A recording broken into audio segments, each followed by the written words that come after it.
Some other pathogens that can cause acute diarrhea in patients include Campylobacter. Campylobacter is one of the most common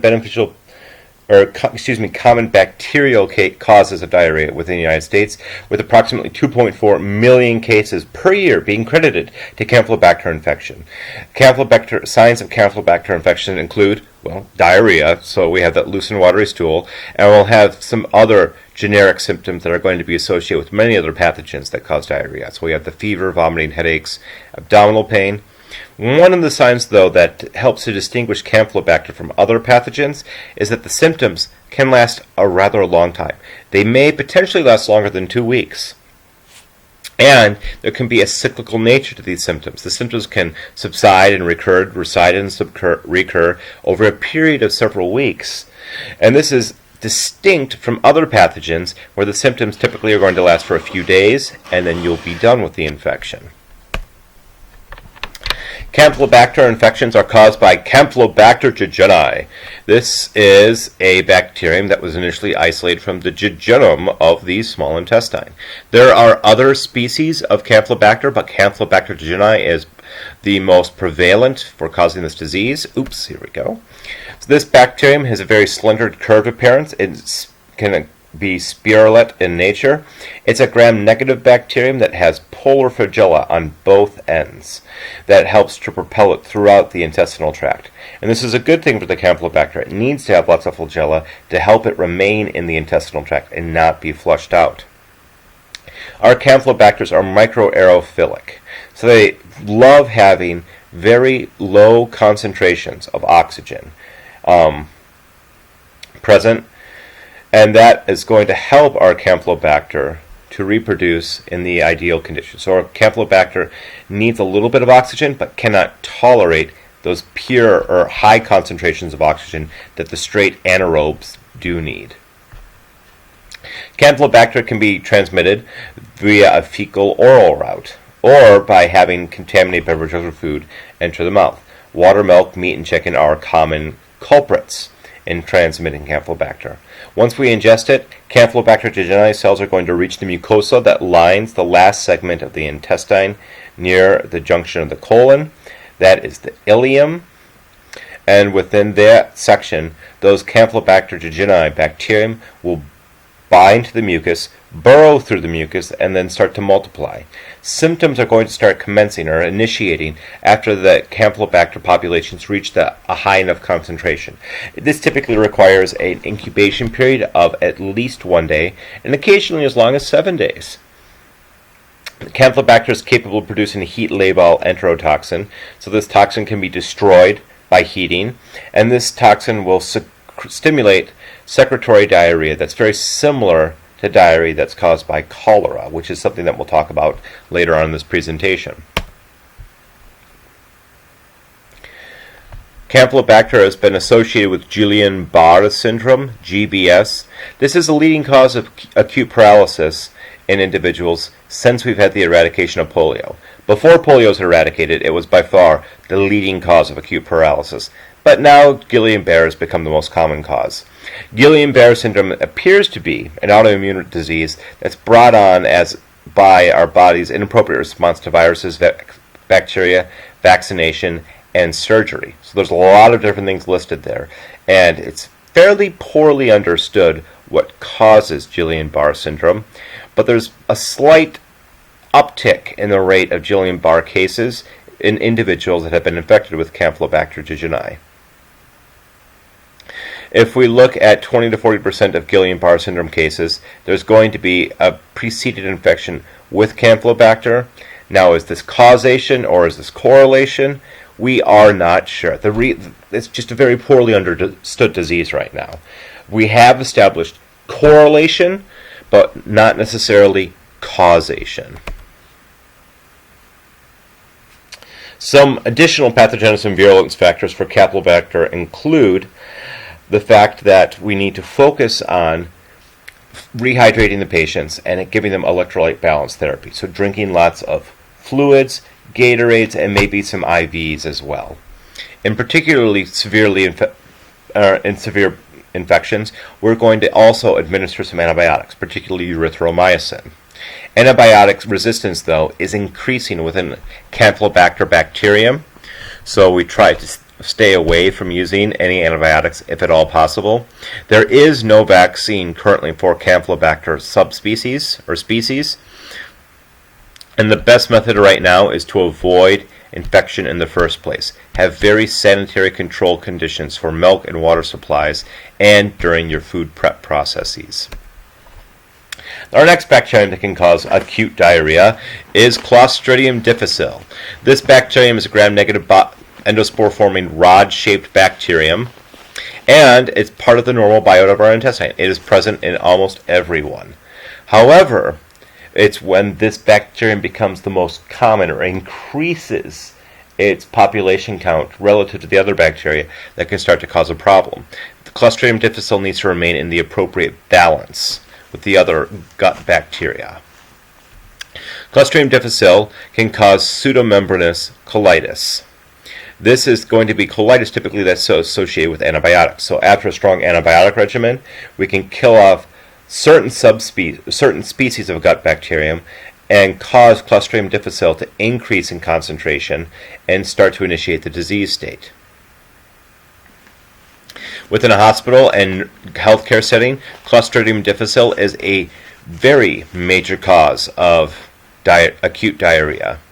To help treat this disease, we typically are going to focus on allowing it to run its course and to also give the patient fecal transplants.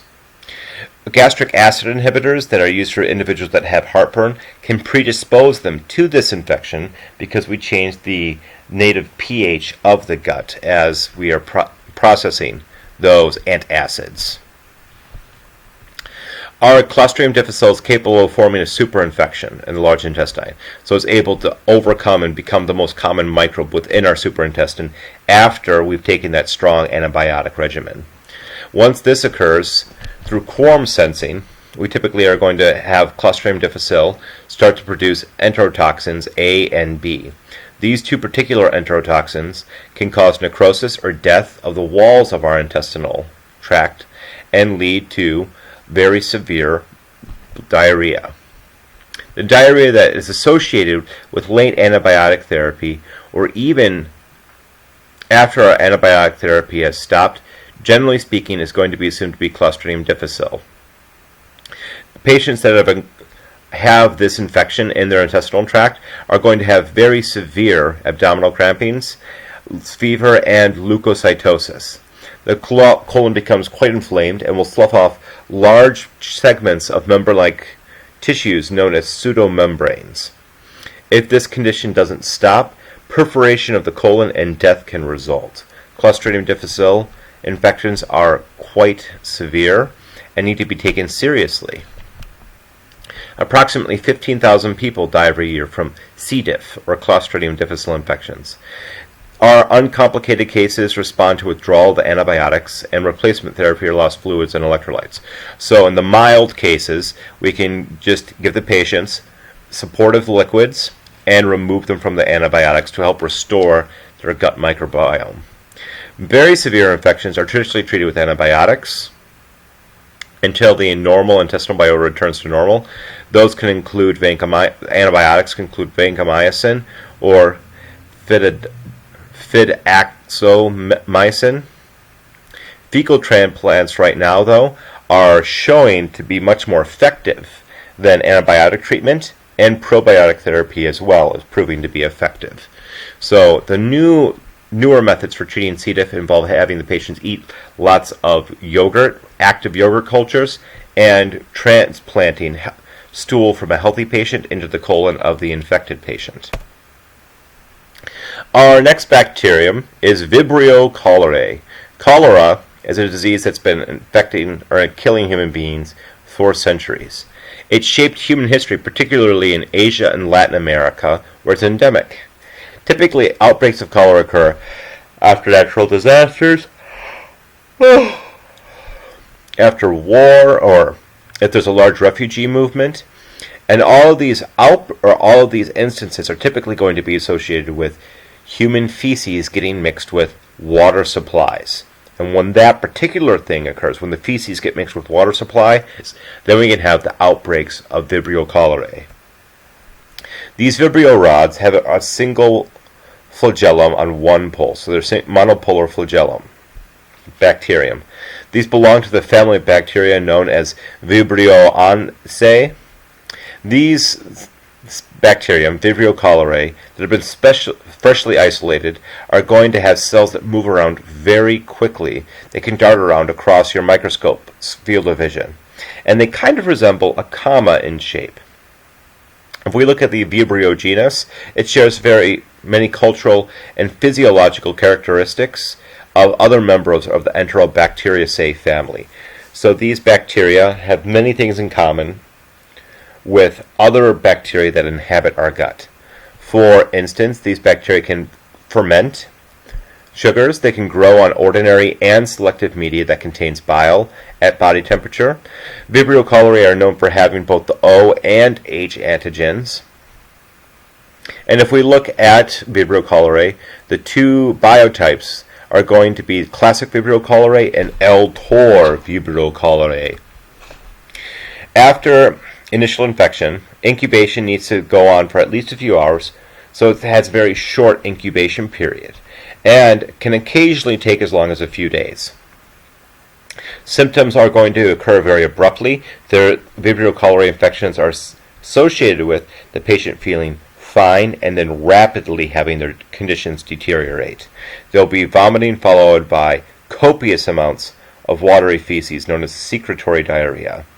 This secretory diarrhea is going to contain very small flecks of mucus that resembles rice water and has given the nickname to this particular kind of diarrhea as rice water stool. It's been reported that patients have lost as much as 1 liter per hour with this kind of infection. That can translate to 6 gallons of fluid a day of diarrhea. In very severe cases of Vibrio cholerae infections, untreated patients can lose up to 50% of their body weight over the course of the disease through dehydration and malnutrition. One of the classic methods for treating Vibrio cholerae infections in underdeveloped countries is to measure the amount of rice stool that comes out in a bucket and then have the patient drink that much water to help them maintain hydration. Some signs and symptoms of Vibrio cholerae infections include hypotension. Massive fluid loss is going to be associated with low blood pressure. Tachycardia, the heart starts to pump much harder, or much faster, I should say, to help raise up the blood pressure. Cyanosis, so the fingertips and the extremities start to have a blue color to them as the blood pressure goes down and we have a lack of oxygen to the extremities of the body. Collapse from shock typically is going to occur within 1 day after the signs and symptoms start to manifest themselves. If left untreated, death can occur as quickly as 48 hours. Untreated Vibrio cholerae causes death in between 55 and 70% of cases, so it has a very high death rate and can kill off a patient very quickly. Thankfully, Vibrio cholerae has a very high infectious dose. We need to be dosed with 10 to the 8th power of cells for infection to occur, or approximately 100 million cells for infection to occur. Excuse me. These Vibrio bacterium are going to penetrate the mucous barium at the junction of the duodenum and jejunum, and they do that by swimming into it, kind of like crashing a car into something. These bacterium will swim at high speeds, relatively speaking, into the mucous membrane, and they'll be powered by the flagella, and once they bind to that mucus, they'll anchor themselves with microvilli and begin to multiply. Vibrio cholerae are never going to invade host cells themselves or invade deep within the mucosa membrane. They're going to remain on the surface of that mucosa membrane. If we look at the virulence factors of Vibrio cholerae, these are going to be due entirely to the cholera toxin, CT toxin. This CT toxin disrupts the physiology of our intestinal cells, causing them to shed electrolytes into the intestine. And as we have more electrolytes or dissolved ionic compounds entering the intestinal lumen, that's going to increase the osmolarity of our intestinal lumen and make it so that more water will stay in the intestine via osmosis, ultimately causing our stool to become really watery. Sometimes if a patient is constipated, a common treatment for constipation would be the ingestion of Epsom salts, magnesium sulfate heptahydrate. And if you drink Epsom salts, you're going to increase the amount of electrolytes in your intestinal tract and thereby increase the amount of water, hopefully getting rid of your constipation. Vibrio cholerae's CT toxin, the cholera toxin, does the same thing. It increases the amount of electrolytes in our intestine, thereby increasing the amount of water. However, this toxin does it when we do not want to have that water added. So it will induce that watery stool loss and water loss. Vibrio cholerae transmission will typically occur when we have feces entering the water supply. These epidemics are going to be influenced by the season of the year and the climate. Cold, acidic, dry climates are going to inhibit the spread of the Vibrio bacterium. We need a warm environment, we need lots of water, we need a slightly alkaline pH or saline environment. And these environments are going to favor the migration of the Vibrio bacterium from water supplies to human beings. This bacterium can survive in water for a very long period of time. Outbreaks have been traced to a cargo ship that has picked up ballast water from one port and emptied it somewhere else in the world. So we are talking about this bacterium living in a water supply for weeks at a time. If we look at top causes of death in the world, cholera is in the top 7 causes of death for morbidity and mortality in the world. Particularly if we look in developing nations, it's going to affect several million people a year. In endemic regions, in non-endemic areas such as the United States, this microbe is going to be spread through water and food that's been contaminated by asymptomatic carriers. So individuals that are carrying the bacterium but not experiencing the symptoms of infection. Asymptomatic carriers of Vibrio cholerae are really relatively uncommon, and particularly in the United States, where we have well-developed sewage systems and well-developed water treatment systems, Vibrio cholerae infections are relatively uncommon. Prevention is the single most important thing when combating Vibrio cholerae infections. To help prevent it, we need to have proper sewage treatment and water purification. There are vaccines that are available for travelers and individuals that live in endemic regions. This vaccine contains killed Vibrio bacterium, but only confers about 6 months of protection. Another form of the vaccine, an oral vaccine that contains an attenuated live version of the bacterium, was also developed, but it also will only confer short-term immunity. Since these vaccines don't confer long-term immunity, and Vibrio cholerae infections are uncommon in the United States, we typically do not use these vaccines in the United States. If a patient has an infection of Vibrio cholerae, the most important thing, the most pressing need for that patient is fluid and electrolyte replacement therapy. These losses of fluids and electrolytes account for the severe morbidity and mortality. Losing a liter per hour is a dramatic fluid loss. Up until the 1970s, rehydration typically was going to be done through an IV drip in a hospital setting, or in a rural setting without a hospital, it was done orally. Children that received no treatment had a very high mortality rate. There was approximately 3 million children deaths every year from this infection. At that time, scientists were focusing on a simple salt-sugar solution that the patients could drink.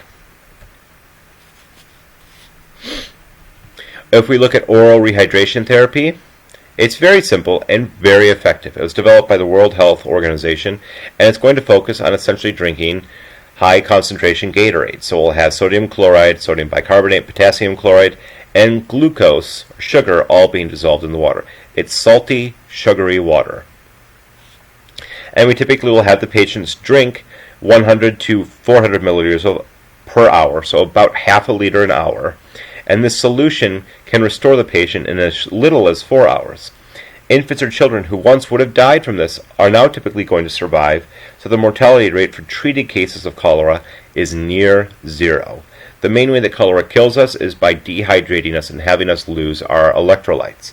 So if we can just pump our bodies full of electrolytes and fluids, we can combat the way that this disease kills us.